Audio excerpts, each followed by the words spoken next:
Any denial of our good is not loving ourselves, and we can do that in so many different ways. You know, I once had a client who wore glasses and often wore contact lenses, and we weren't even working to improve her vision, but we were working to release some old pattern in her life that was really limiting her. And one day we had a big breakthrough, and the next day when she got up and she put on her contact lenses, they were bothering her. So she took them out, and her vision was absolutely clear. She could see everything perfectly. And she spent the whole day saying, I don't believe it, I don't believe it, I don't believe it. And the next day, she was back to wearing her lenses. You see, the universe will back up whatever we say. And when good comes into our life and we deny it, this is an act of not loving ourselves. And we literally push it away.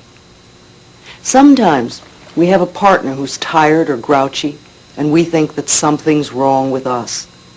Or our marriage ends, and we believe it's all our fault, and that we're not good enough. Or we have one or two dates with somebody and they never call again, and again we think something is wrong with us. Sometimes we're afraid to ask for a raise, or our bodies may not match the latest fashions, and we think we're not good enough. Or we don't make the sale, or we don't get the part, and we think we're not good enough. Or we may have a fear of intimacy, and so we wind up having no sex or anonymous sex. How do you express your lack of self-esteem? Think about it. It's not that we're wrong or bad people. It's just that we're looking at what we'd like to change. And we all have things about us that could be changed if we want to make our lives work better. When we were little tiny babies, we knew the perfection of our being. We knew how wonderful we were.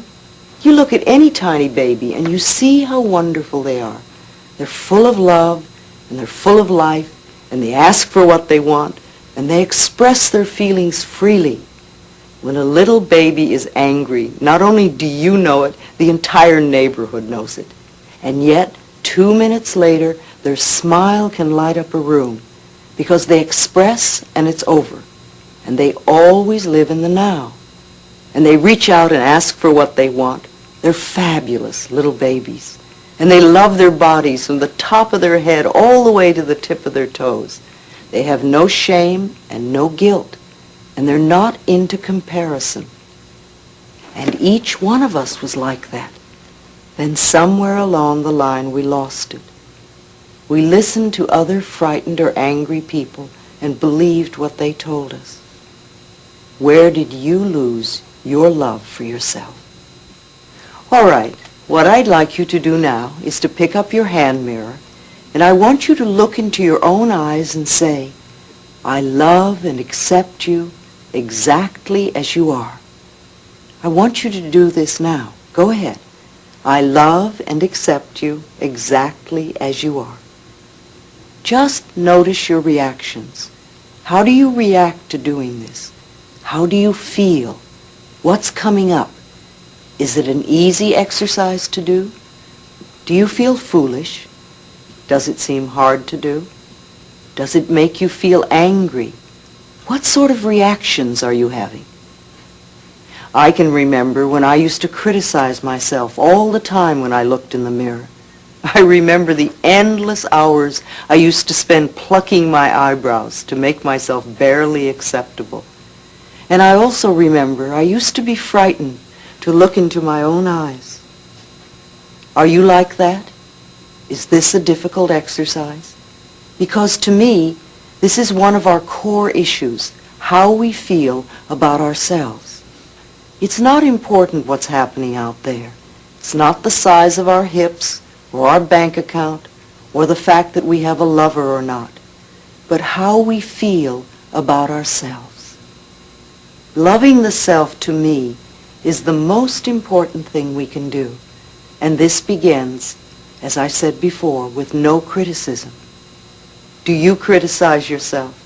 Oh, I've heard all the answers. Well, of course. I mean, how am I going to change if I don't? Well, if I don't do that, I won't be able to motivate myself. Doesn't everyone? Or I've always criticized myself. Well, we're not talking about everyone. We're talking about you. Everybody has their own answers and their own reasons. Why do you criticize yourself? What's wrong with you? In fact, at this point, I'd like you to stop and give yourself a little time to think and make a list of all the things that you think are wrong with you. And when you finish that, come back and we'll go on. Make a list of all the things you think are wrong with you.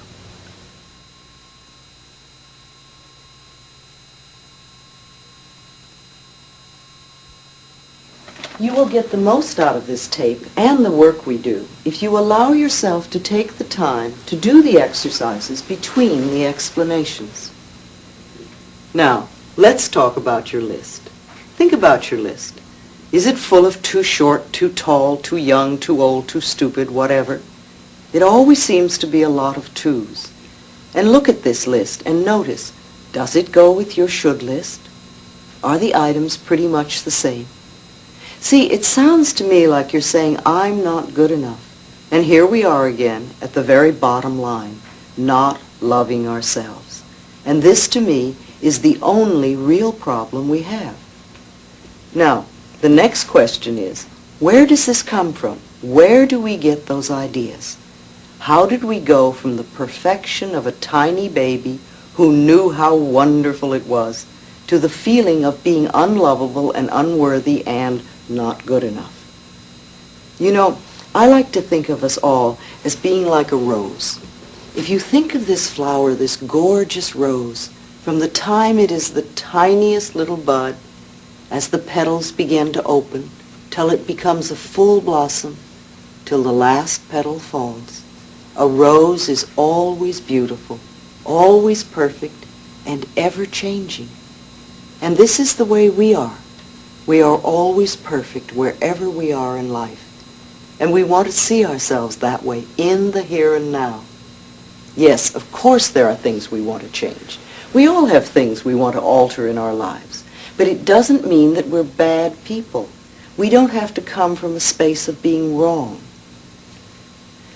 So in order to release ourselves from the belief we have about ourselves that are limiting, we want to examine the past. We want to see what these blocks are. If we don't see them, there's no way we can remove them.